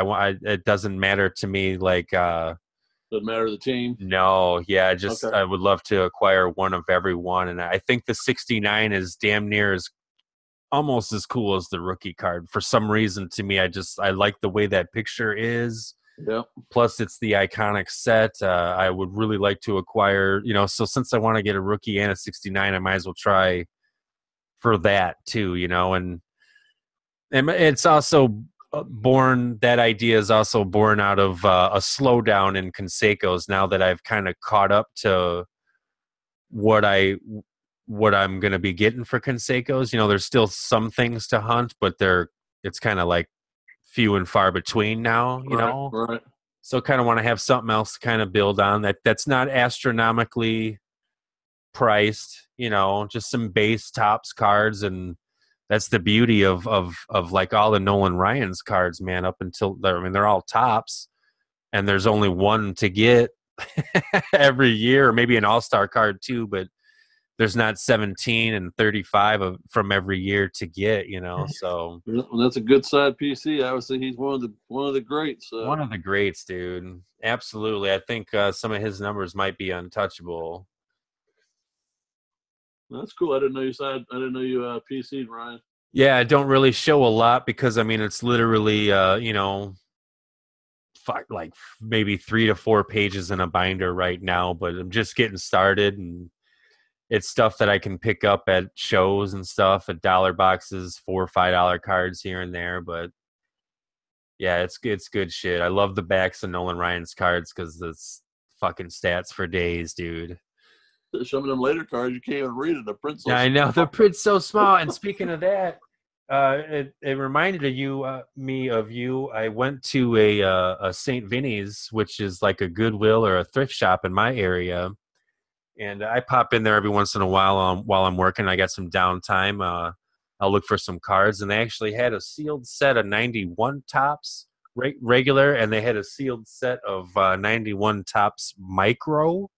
Oh like yeah. micro, all sealed. The little box looks like a fucking Yep. big ass fucking candy bar or something. I don't know. It's like the shape. It's long and skinny, but on the front of it is a Nolan Ryan card back. And it's like you can't even fucking read it because it's on a micro mini card, and it's like 20 years of stats on it. That shit could be in Chinese for all we Fucking know. exactly, it's fucking crazy.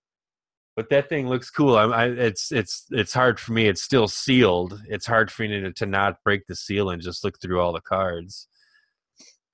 So based on what you said with the Ryan rookie, you're planning on going to the National this year? Yes, 100%. I'm going to the National. What about you, my friend? I'm probably 50-50. Egg and I were just talking about this. He said, I don't think he's going. And Yeah, I'm it's a probably trip for 50-50. you guys. It's a trip for you guys. It's a 3-hour drive for me, man. Will this be your first one? It will be. It will Yeah. be. And I've never been, man. I want to go. nice. Me neither. Yeah. And based on what Mike O was saying on one of his recaps of the convention last year, he was talking about the one coming up in Chicago this year. And he's like, if you've never been, Chicago's the one you want to go to. And he was talking about the size, the venue, and most importantly, the hotel situation is the best out of all of them because it's within walking distance. Okay. All the other ones you got to Uber back and forth and shit. Whereas the Chicago one, you can get a hotel room and you can just backpack and walk to the convention center and then dump your shit, come back, take a nap, go back, hit them up for another couple hours and shit like that. You save tons of money, tons of time. And I was like, that sounds really good. So I'm really glad that Mike O kind of explained a lot of that for a newbie like me. You said you can get there in a 3-hour drive? Shit, that's Yeah. perfect. Yeah, dude, definitely. It's like the closest one for me. So I know the last podcast I did with Purple GT, he's going too. So we already are planning on hooking up. So anybody that's listening, that's cool as fuck. We need to meet up, man, and I want to meet everybody in person and shake everyone's hand and take pictures and fucking talk shit. I think that'd be the funnest part, man. Obviously, the cards will be cool, but I think I'd spend more time just bullshitting with all the YouTubers. I know, right? Yeah, that'd be so fun. And there's so much to go through because I'm a fucking bargain bin guy, and so oh my goodness, I want to go through all these dollar boxes, all this bullshit, and that takes time. And it's like, well, fuck, I'm going to need at least a day to do that. And I don't even know, maybe more. And then, of course, I want to hang out with everybody else, too. So it's like a Wednesday to Sunday thing. Okay. So I'm probably shooting for getting in. My original plan was to get in real early Saturday and try to do everything and then hang out. But I think it's probably going to have to be get in on Friday to take it all in, get set up, hook up with everybody who's already going to be there. And then, Saturday, be able to just really walk through it all. And I really am interested in walking through on Sunday when there might be deals and steals and shit like that. Yeah, definitely. And again, since it's kind of an easy drive for me back, I can still check it out on Sunday and still just drive home and still be home in time for dinner. You know what I'm saying? That's cool, man. Which is cool. What kind of a drive would Chicago be from you out in Virginia? Holy shit. I'd have to guess 15, 16 hours. Oh, yeah, that's a trip. Yeah, I can't. Yeah, it's a thing. I asked Caesar too if he was gonna make it, and then I realized, what am I asking? I mean, that's across the fucking country. He's on the goddamn coast, the other coast. So it's that's a trip for you guys. It kind of sucks though, man. I mean, I'll definitely next year. I'll definitely go because it's in New Jersey. That's a lot easier. That's only about a 6-hour drive, so that's doable. But yeah, see, now that for me is. At the same time, I'd like to go to some, in Cleveland or Chicago, just because I know some of y'all will be there that won't be able to make it to New Jersey. And like I said, I'd rather hang out with y'all. And so we might still make it. I'm 50-50, so cool. I'll keep you updated. That would be cool, man. Definitely. I'd love to come hang out. Definitely. I'm already setting aside some cheddar. I can bring my Manny Machado tablecloth relic and Fuck yeah, I want to see that thing. Auction that beast off if man. Fucking Bryce Harper, do you know exactly like when they have to sign by? I mean, like before he would have to go back to, or is Bryce Harper just has no team? He's a free agent. He's got he has no team. Okay. I thought he still had like 1 year left or whatever. And the spring training games actually started today. Oh my God. I mean, people are in camp. I just got a blurb on my phone that the Phillies GM apparently is meeting with them right now. No doubt, huh? So we may know something in a couple of days. You know, there's a cool channel. This is there's a cool channel. Just something I wanted to say, where this baseball player, former baseball player, will just answer questions for you. Like, how do you get paid? Was one of them that I watched. And he kind of like talked about like how you get paid as a minor leaguer versus how you get paid as a major leaguer. And he said you get your check, basically your check stub nowadays because it's all direct deposited. But you get that every week during the baseball season. And plus you get like when you're on the road, you're handed like $100 bill. It's like your every day you get like $100 per diem or some shit like that. So if you're on the road for 5 days, when you leave, they hand you 5 $100 bills. No matter if you're making $30 million or the league minimum, which he was, and that was $400,000. The minimum. The minimum is $400,000. Every player you see out on the field or in the dugout that's on that roster is making at least $400,000. And that was like, and he's like, you know, and he said that was in like 2007 or 8 or whatever. So it could be even a little more. Oh yeah. But what that got me thinking of when I heard Machado sign for 10 years, $300 million. So that's $300 million a season, or $30 million a season. Right. So the math on that at April, May, June, July, August, September, at 6 months, because we'll call October is mostly playoffs, and that's a different pay schedule according to this guy. In the 6 months of the baseball season that you're getting checks every week as an employee of that team, he's getting a check every week for $1.25 million, dude. Every fucking week, dude. Of course, tax, so I'm sure he's getting about 700,000, maybe 600, you know what I'm saying? But every week he gets a direct deposit, you know, for $1.25 million. I mean, how does he do it? How do you do it? How do you live? I mean, jeez. Man, I'd have to start going to Goodwill and absolutely ridiculous money, man. Absolutely ridiculous. Harper's will be more. It will be more. It will be. Even if it's 305, it has to be more. That's for sure. Which is just nuts. Yeah, the 10-year thing is what gets me, man. I can't believe you would fucking sign somebody for 10 fucking years. Like, what is that? It's just never really worked out anywhere. Never has. There's no proven model, and like, yeah, and just common sense says, it's got to be going in everybody's head that's signing this, you know, that's going to give him this money. Like, it might not work. Crazy, man. 10 years. So they got him for the rest of his career, basically, which could be however long, and he could just suck balls after this, man. Who knows? And he can retire as a 35-year-old multi-millionaire. Isn't that crazy? We'll never have to do a card show in his life, man. Not like all of these players from the 80s who are still living off of this shit. He can buy himself an island out there in the Caribbean and never be heard from again. You don't have to be like my fucking man. You know what? It's getting hard lately to be a Jose Canseco fan. I'm telling you, his social media presence is getting out of hand. Absolutely out of hand. What's he been doing, man? For right now, for $5,000, I can go hunt Bigfoot with Jose Canseco in Las Vegas in like some fucking Jeep or some shit and ride around with him. It's absolutely ridiculous, and it's real. It's absolutely real. Like, if people have gone, because he's always like, you just got to call my manager. They're always promoting call his manager.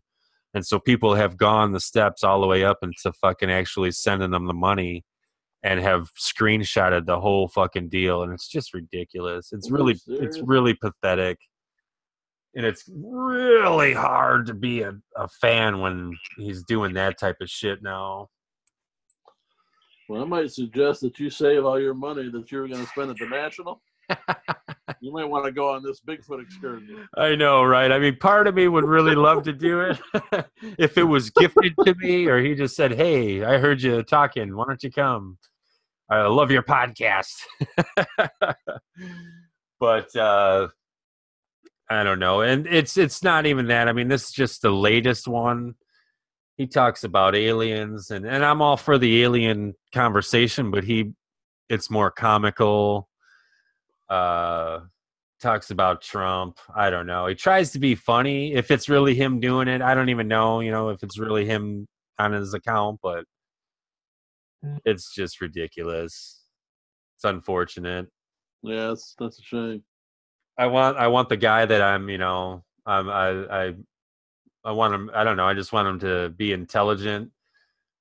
Post about cool events he's doing. I never hear any post about. He signs autographs still, right? And does shows all the time, right? And doesn't post on his Twitter. Never says where he's going to be. What a dick! What a dick! Why wouldn't you? Wouldn't you? And maybe that's when we went and met him, dude. The line was so short for him. And maybe, that's not the only reason why, but I mean, if you would do any sort of self-promotion or hire me, you dumb fuck, have me do it. God damn. You think obviously you know better than I do, but do you think his ego's so big he just expects people to find him? I don't know. I don't know. I feel like I would feel though, at this point you'd be a bit desperate, because it's not like I don't think he has a job. I don't think Jose works at a factory or has a tire shop or anything. So it's his livelihood would be these fucking card shows, and then trying to get people to pay you $5,000 to go on a fucking he's even put it out there trying to get shows started, YouTube shows started and shit, I've seen past posts, just always, and of course he was on Celebrity fucking Big Brother or some shit like that. I can't remember what it was, where he made a fucking ass of himself on some celebrity show on TV on VH1. Oh boy.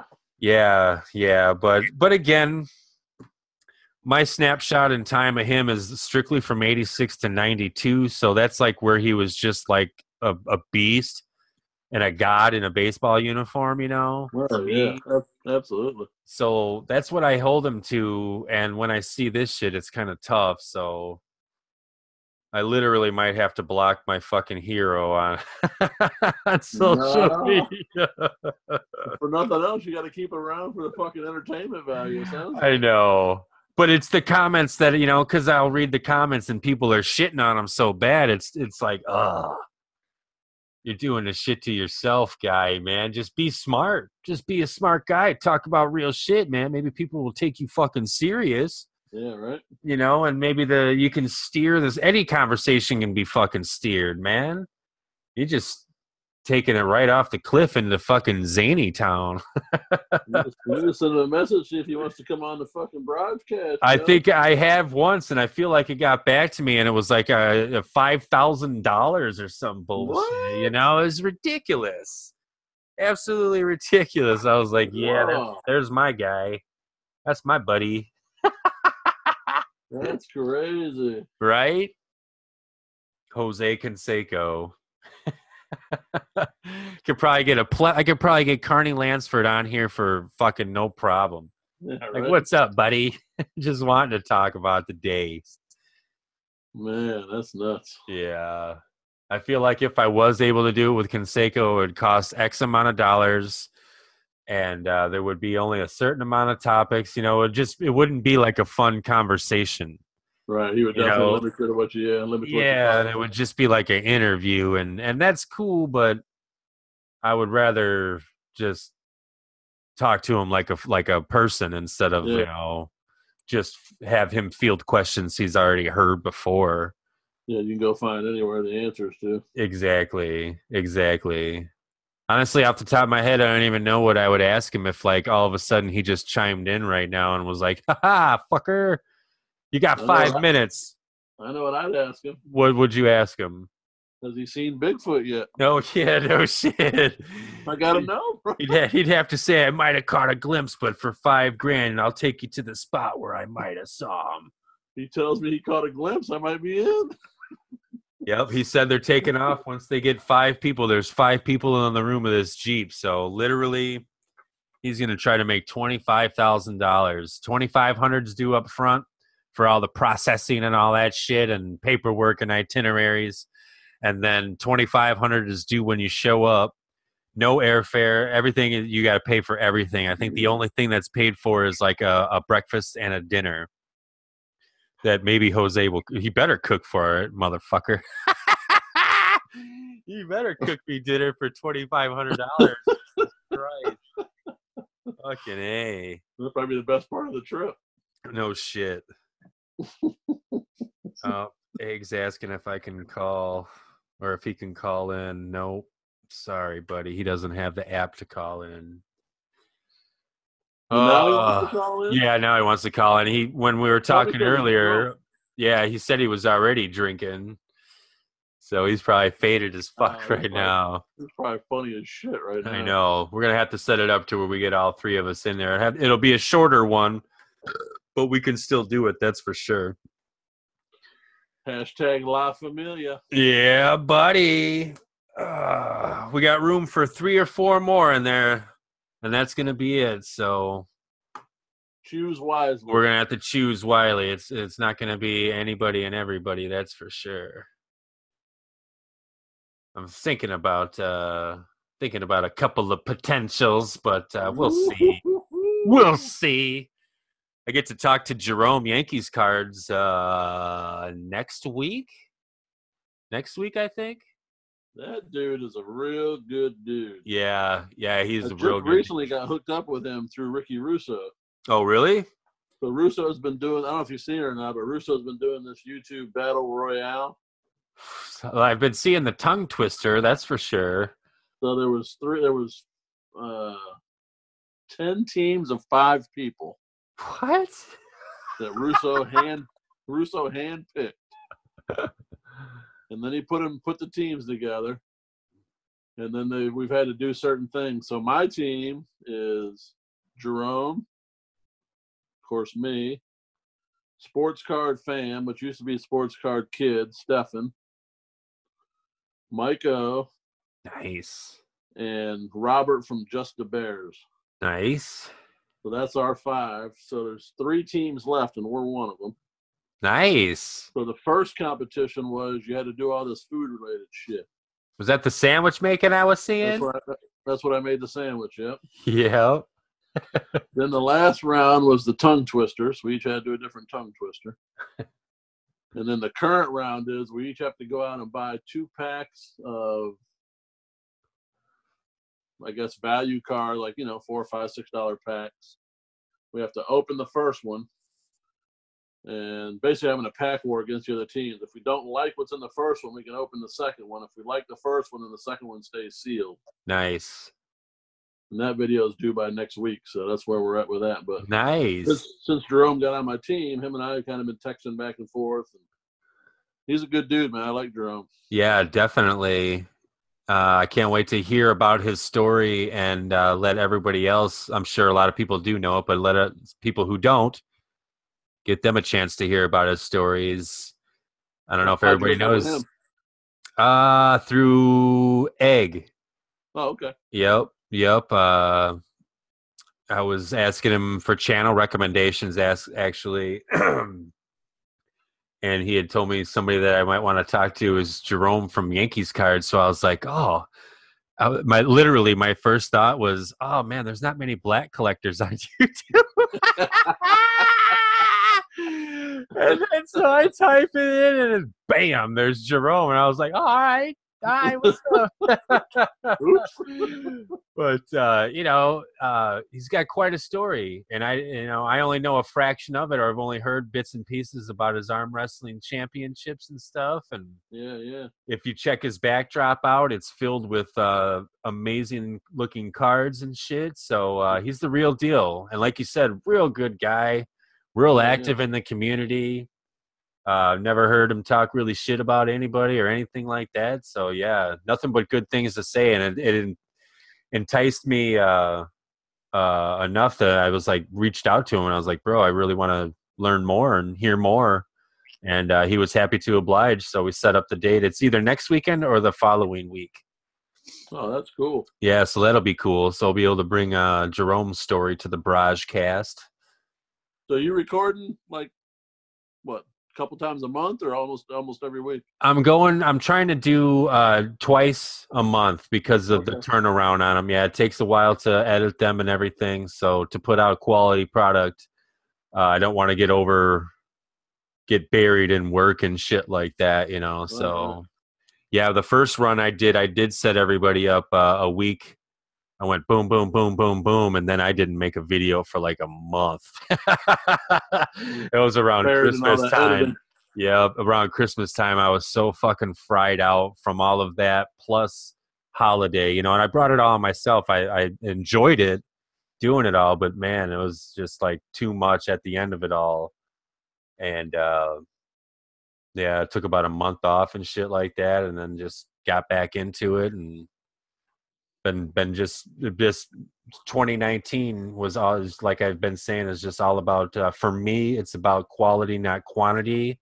Right. At the end I was putting out a lot of videos with cards that I wasn't proud of, you know. And I just didn't want to do that. So I'm learning to let cards kind of build up so I can kind of show them all at once instead of kind of forcing a video out every 3 days and shit like that.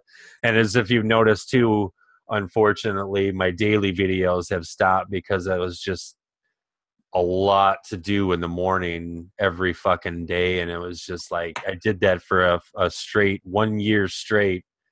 And then I had to stop. I was like, man.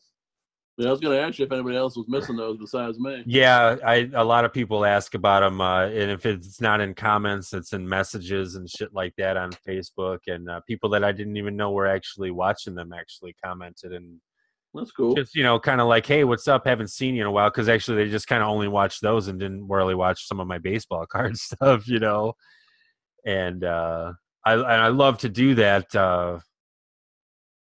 And again, it's just as if I didn't. Man, as I sit here and talk it out, it's like I could easily just look at the camera and be like, do what I do, but I put this fucking, like, I got to have some of this, what I do, the production is what I do, so it's hard for me to just put out a raw video. I don't know why. I would just like, it'd be like, and especially because it just doesn't fit in with the scheme of what's going on with my channel now anyway. It just would look weird to me. To anybody else, it's probably nothing, but it's just me. It's got to make you happy first and foremost. So. True. It was one of the harder things to do to stop doing that, because if anything, that shit pumped me up in the morning, man, because I'd just be sitting in my truck fucking rah, rah, rah. And of course, it was like 10 takes. So, you know, the one that everybody got to see was the best one, you know, but I did it like 10 times before that because I was already just jazzed up. And then I'd go to, you know, into work already just fired up. But now lately, just the weather and getting to work late, it's just hard. Can't do it. Anything new on the authoring front? Man, another thing that I've been, all of a sudden, I haven't looked at, you know, I opened up the document that I write it in, and it was like last opened in November. I was like, holy shit. Wow. Yeah, man, all of a sudden it's just, you know, and it's been really down since you know, it's just, there's not a lot of time, man, and I really, really want to, and I really have to fucking do that because that's a project of mine that I feel like if I don't do it, a lot of people will like be like, "Oh, okay, he was just talking shit that whole time," you know, like about writing other books and blah blah blah. I'll feel like a failure in other people's eyes, you know. So it's like, I gotta do that, and I want to do that because the story is awesome. Of course, it's my own story, so I think it's great. But it's an amazing story, and there's a lot of great, a lot of great messages in there about, just I don't know, just about always asking questions. Don't take things at face value. You know, find out for yourself. Confidence, charisma, all sorts of things. These messages and these values that I really embed in these books and in the story, that I want to continue to do because it's the one way. Like these books, once I'm dead and gone, these books will still be there, so it's like in a way kind of like my message to the future generations or something, I guess definitely part of your legacy. That's the word. That's part of it's going to be part of my legacy for sure. And I would like there to be more than just one book out there. So and I guess maybe these YouTube videos, but who knows? YouTube might not be around forever. Someday these all might be gone, which would be weird, but definitely hard to find time to juggle all of it. It is. It really is. And then to be a husband and a father and shit like that, and then to work a full-time job with responsibilities, and it's a lot to do. But again, if it wasn't fun, I wouldn't do it. That's for sure. But brother, we're going on 2 hours. Has it really been that long? Yeah, bro. It's 9 o'clock my time. It must be about 10 o'clock your time then, huh? Yeah, I guess it is. Holy shit. Just shooting the shit, man. That's awesome. Hey, man, that's what we do, bro. I like it, man. The first time we did these podcasts, I think, what is this, our third? Yeah. Yeah, the third one. The first time is with everybody. It's really more of an interview. It's me getting to know you, but then, bam, like these last two have just been fucking us chatting about the hobby and shooting the shit, and that's what I've been wanting. Yeah, a couple of pals just catching up, and man, it's been fun. Fuck yeah, man. I really appreciate it. Is there anything you want to tell the millions before you go? God, boy, I don't know, man. Just keep strong in the hobby. Love that vintage, building sets. Love doing what you do. And definitely check out the BrahjCast. And don't do so many contest videos. Boo! All right, brother. I'm going to let you go, man. You take care. Thanks for the time. All right, I'll talk to you soon. All right, later, man. All right, guys, just one more second in case I didn't let you know in the video. If you want to support the BFRG, if you want to support the BrahjCast, grab yourself. Ooh, look at that bad boy bling and the lights, boys. Hop on eBay, grab one of these bad boys, show your support, show your love. Hand numbered in super amazing metallic green. I think there's 6 left, peeps. Ee-wee, ee-wee, ee-wee. Love you guys so much. Don't forget to spread that love, spread that positivity. Be good, people. I'll holler at you next time. Say it with me now, what's going down? Chris from the BrahjCast bringing the sound. Yeah, best in the game, Canseco should be his name. Straight from Little League to YouTube Hall of Fame. On top with the tops and the top hat. Can't stop too high, you should know that. The champ in the world, the podcast, Mail day, car breaks, bars for days. Collect everything, funny face, crazy names. Subscribe now, come get a taste, hey. Spreading the love and positivity. Sunday night is BFRG. Surprise, surprise, never know what it gon' be. Click fast, don't miss out. BrahjCast, say it with me now.